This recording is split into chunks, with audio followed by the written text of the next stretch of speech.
شروع اللہ کے نام سے جو بڑا مہربان نہایت رحم والا ہے۔ بھلا تم کو ڈھانپ لینے والی یعنی قیامت کا حال معلوم ہوا ہے؟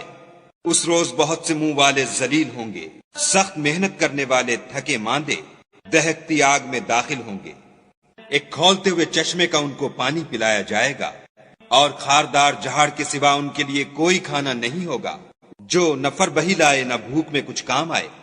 اور بہت سے منہ والے اس روز شادماں ہوں گے، اپنے اعمال کی جزا سے خوش دل، بہشت بری میں وہاں کسی طرح کی بکواس نہیں سنیں گے۔ اس میں چشمے بہ رہے ہوں گے، وہاں تخت ہوں گے اونچے بچھے ہوئے، اور آب خورے قرینے سے رکھے ہوئے، اور گاؤ تکیے قطار کی قطار لگے ہوئے، اور نفیس مسندیں بچھی ہوئی۔ یہ لوگ اونٹوں کی طرف نہیں دیکھتے کہ کیسے عجیب پیدا کیے گئے ہیں، اور آسمان کی طرف کہ کیسا بلند کیا گیا ہے، اور پہاڑوں کی طرف کہ کس طرح کھڑے کیے گئے ہیں، اور زمین کی طرف کہ کس طرح بچھائی گئی۔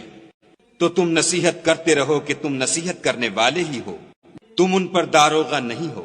ہاں، جس نے منہ پھیرا اور نہ مانا تو خدا اس کو بڑا عذاب دے گا۔ بے شک ان کو ہمارے پاس لوٹ کر آنا ہے، پھر ہم ہی کو ان سے حساب لینا ہے۔